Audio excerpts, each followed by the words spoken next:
The fifth video in Agile Product Journey. In this video, we will talk about product backlog and user stories. So before we begin with product backlog, Rucha, can you quickly show us the user journeys that we created in the previous video? Okay, so just to recall the user journey that we created, we will have multiple such user journeys for one user having multiple goals and then similarly for multiple users. So now if we can go back to the product backlog. Product backlog is that one source of truth, or is that one list of ordered things which the product might require. And when I say list of ordered things, it is important, or it is important for a product backlog to be prioritized or to be ordered um, at the top, and things which are at the bottom of the product backlog can have little and then maybe lesser clarity. So your product backlog is something that always exists as long as the product exists. It is not the case that once your product is built or it is shipped, then you do not have a product backlog. It is a living artifact. It will stay with you as long as the product stays in the market. Uh, it is also something dynamic as it evolves along with the product. And as in when your product grows and changes, the product backlog can also change. So if you can just shift a little right on the second image. Yeah. So the product backlog, as we see in the first image, we see that it has it has been categorized, or it has highly been visualized as something which is upcoming, something which is in the near future, and then in the longer term. So your longer term shows things which are imaginations or things which are still have no clarity. In the near future section, you would see things that have maybe a little clarity, and things that you want to be doing in your upcoming iterations. They they have more clarity on the top. They are directly actionable and they can be taken to start building your product, versus the ones which are at the bottom. They have a little less clarity, but they are still well understood as compared to the ones on the top. So what can go into a product backlog? Product backlog can have a bug, it can have refactoring, it can have your retrospective actions, it can have your technical debt related action items. So it can have features, epics, everything.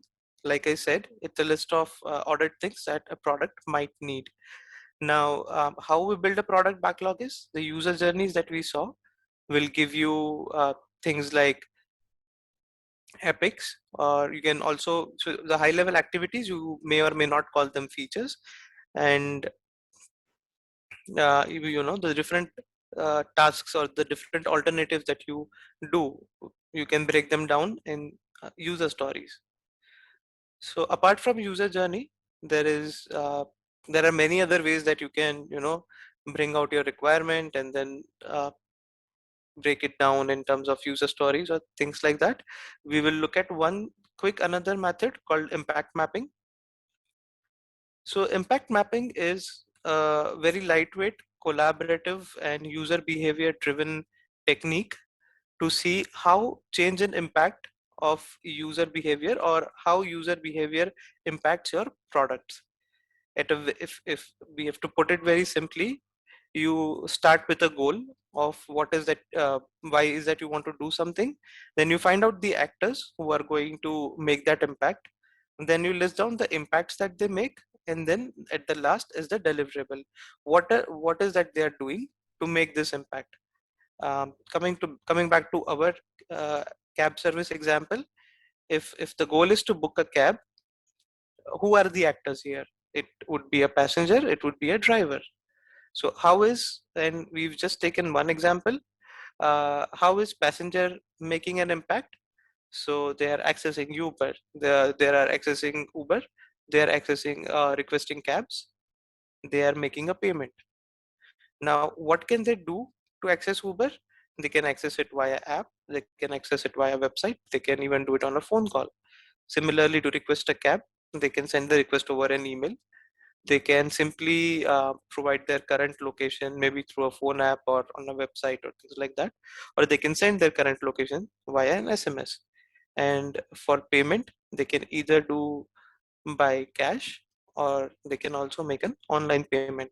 Now, what we did here is we tried to see what impact the passenger is making, and how is that, or what is that they are doing to make this impact. We will take this deliverable part and we will break them down to get our requirements and to ultimately put them in the product backlog.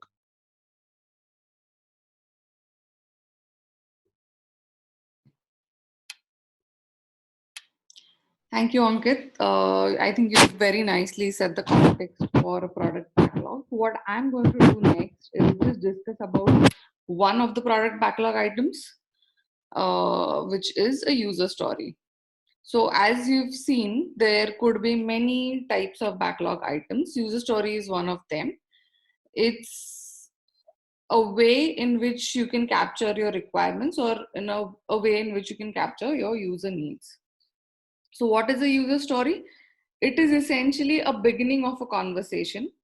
It's a very informal way to capture the user perspective, and it also helps you identify what benefit we are giving to the user.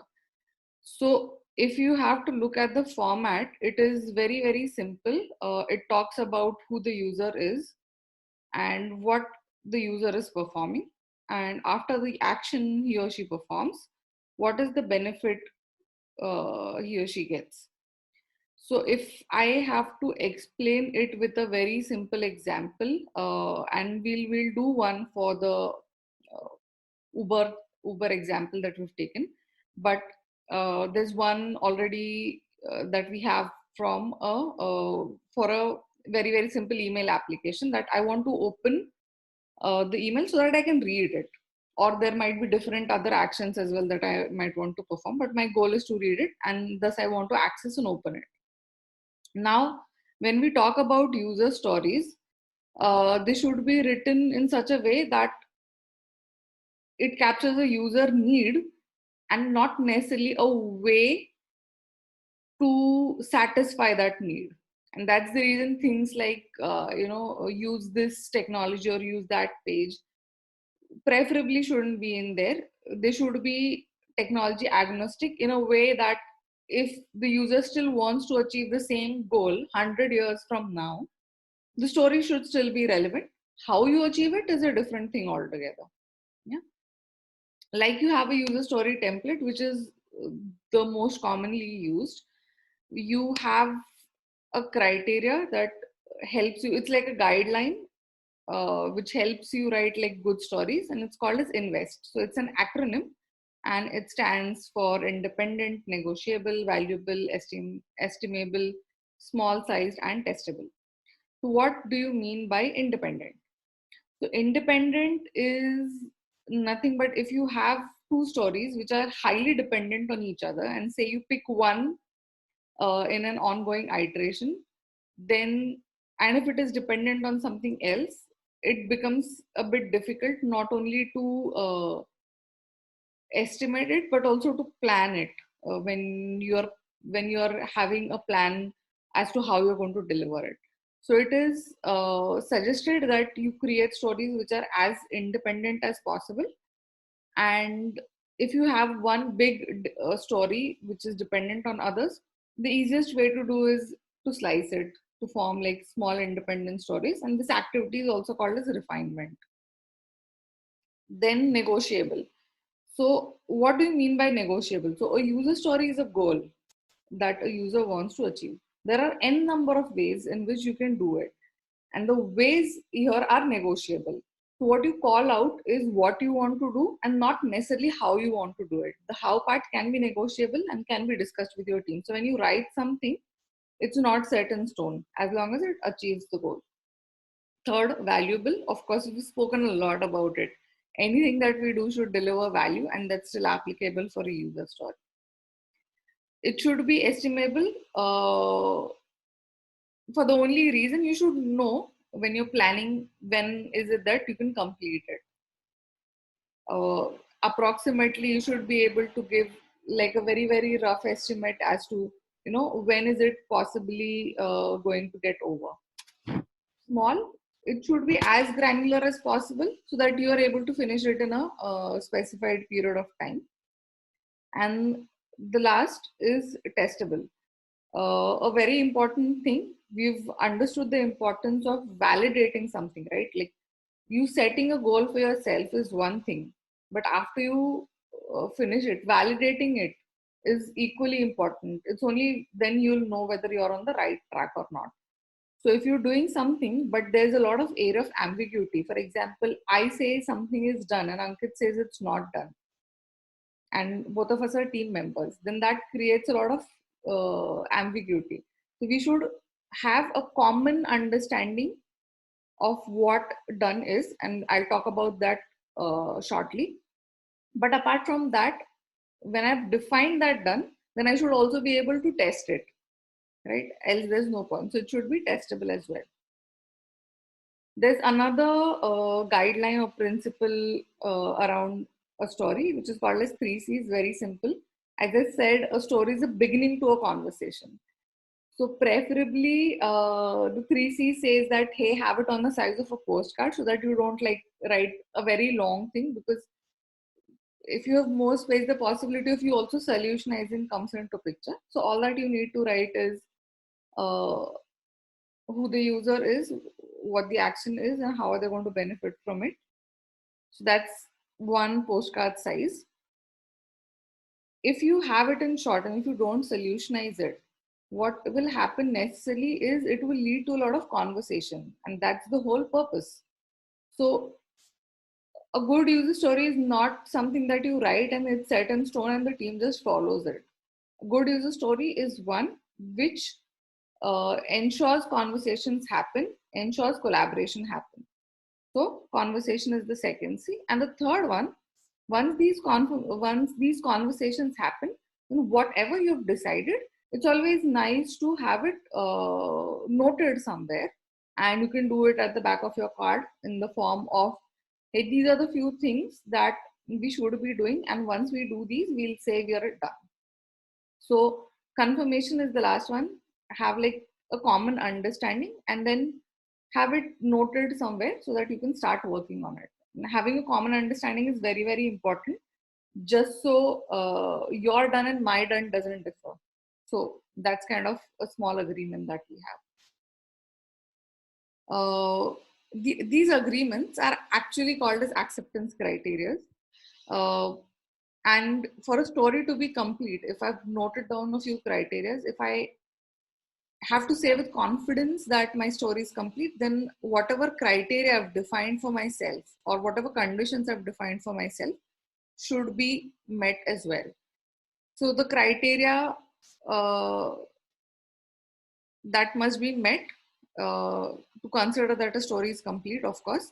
It should be testable. We've discussed this. It should be clear and concise. Again, you're writing a criteria, but there's ambiguity in it. That doesn't make sense. So it has to be clear. It has to be easily understood. Very important. So my perception of it, your perception of it should be same. That is ensured by the conversations that we have. And of course, it's from a user's perspective. Uh, how does it help? Same things again, as I have mentioned to you, reduce ambiguity, have a common understanding, and it might also help you know how big or small a piece of work is because you've written, and that may avoid any scope creeps, or that might give you a better visibility of how much more or less work you should be taking. If there are too many acceptance criteria in the stories, a good suggestion is to also split it, because we want stories to be granular and small so that we are able to complete it in a given time frame. There is a you could write it in a specific criteria as in given when then, but again it's not necessary. It could just be a checklist kind of a thing as well. Things like, hey, do this, do this, do this, and that should be enough as well. Going with the email example, what we have here is, given user had some emails in inbox, when they search for an email, the matching result should be displayed on the top. This is just an example, but if I have to go back to our example here, Ankit, are we okay with writing a story together just to demonstrate how it works? Why not? Okay. So for reference, what I've done is I have just moved the journey that we did so that it becomes easy. So let's write, say, one or two stories. Which ones do you want to pick? Okay, if I have to pick, how about requesting a ride? Okay, let's go with that. And can I pick one more? Yeah, let's Mm, do. how about payment? Pay Uh, for the ride. that's pretty common and easily relatable. Okay, so Ankit, here what we have is kind of an activity, and there are multiple ways to achieve it. So let's also go a level Let's down and see. let's pick the first one. What does it say? So it says pick source from phone location Yeah. and then pay for ride. Um, anything. It could be. We can take online.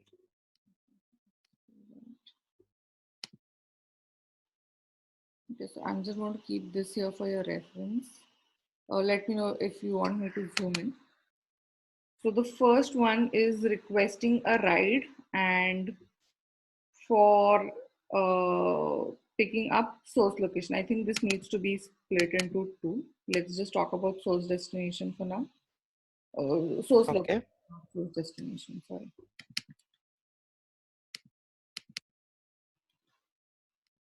Hmm? Okay. So as who is the user for this? The passenger.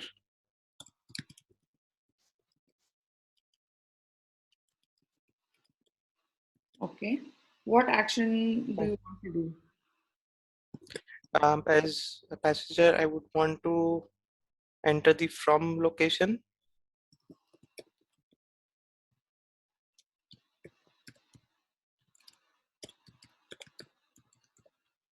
And how and that benefit?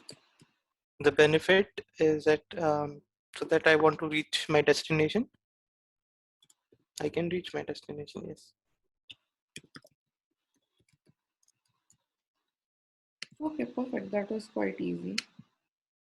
And again, as I said, you can add a little more thought to it to refine it later. And let's take one more. We can go in details just for one, but let's write a. Okay. So let's say as a passenger, I want to make online payment.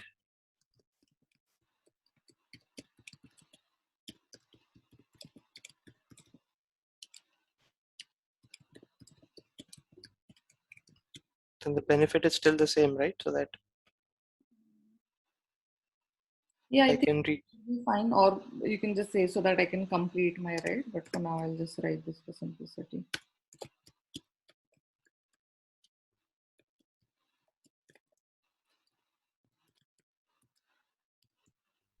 Okay, thank you. And again, there are no rules, right? You can, as far as it brings out what you're trying to do, it makes sense, right? Yes, and I think the language uh, is something that should be understandable to your team. And that will happen as you work together. But Right. yeah, as long as they understand it and there's no ambiguity, that should be fine. So you've understood the concept of acceptance criteria. Let's write a few acceptance criteria for these as well, and we'll keep the format simple. Okay. Imagine that you sorry, and you want to work on it and complete it. How do you say it's complete? By testing what things or by checking on what things? The voice was lost for a moment, Rucha. Do you want to say that again, please? Yeah, sure. So what I was saying is, imagine that you have this particular story and you want to complete it. Right. You want to complete this action say. So what are the things that you will check to confidently say that it's done? So maybe I'll say that I should have it should not be blank. I mean, the to and from locations should not be blank, or maybe we have split it, right? Yeah.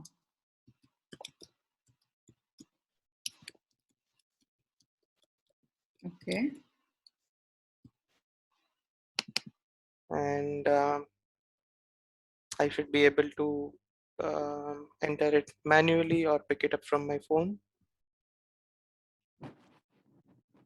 So these are two separate criteria. Sorry, could you repeat that again? I'm saying I should be able to enter manually as well as also be able to pick it from my phone. Okay. Let me try that.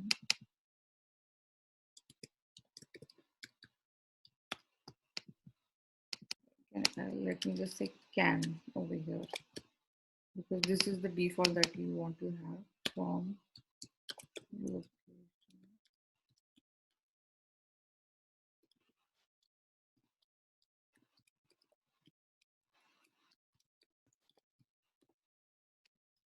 And I think one more, if we can write, I would say my to and from location should not be the same. Yeah, sure. So I've just added one condition here if the location is on. Okay. So that, if it is not on, then there's also an option to add it manually. Okay. Yeah, good point. From location should not be same as to. I think we can keep it same now that I think about it. There's no need to separate the to and from which we did earlier. This should be fine. Right. And I mean, such things happen. Like nothing is set in stone. When you're working on a few things, you'll realize, if you want to merge a few things or if you want to split those. And that's absolutely fine. Right. Okay. So this looks good enough. Do you want to cover anything else in this? I think for the purpose of our example, this is good enough. Okay. Cool. Thank you so much, Ankit. I'm just going to quickly cover one more aspect of it. So, if you look at acceptance criteria, what you'll realize is what we've seen right now is just a very happy path. Like you perform an action, you're able to seamlessly move towards your goal, and that's the only path. But that's not how things happen in real life, right? There could be alternate ways of it, or you might not be able to reach your destination or perform the action altogether. And these conditions should be captured in your acceptance criteria as well. So you either call it like happy, sad, or alternative, or you can call it whatever you want, unless you are covering all aspects holistically. So we've given a few examples here again for the same email inbox, but I would say let's write one ourselves for the example that we have. Okay. So let's pick the from location is populated Okay. automatically. This one. Let's say this is our happy path. Okay. So what would the alternate be for this? Um, okay. How about this? That if I am trying to get the from location, it tells me that that particular location is not serviceable. Does that count as alternate? I think that should be fine. So let's go back to the definitions that you've written. So happy is the desired outcome, which in our case we have. Alternate is another possible outcome, which you're expecting probably. And sad is like an undesirable outcome. Now there's a very thin line between alternate and sad.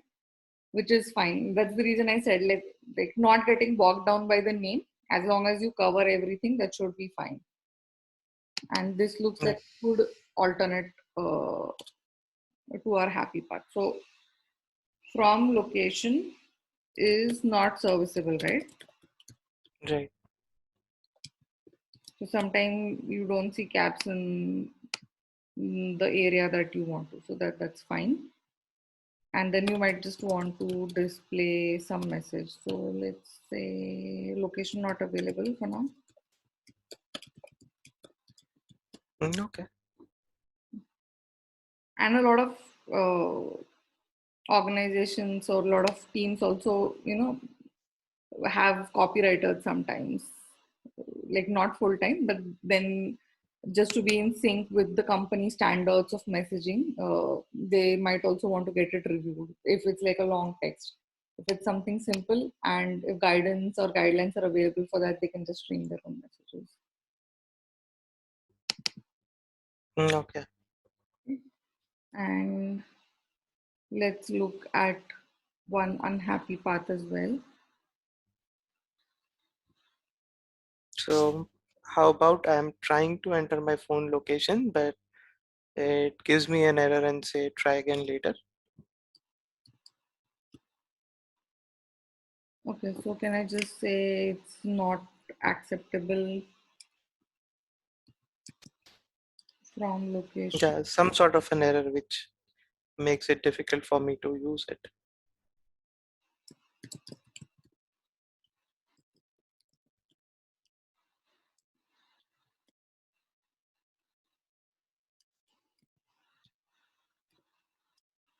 Something like try again later.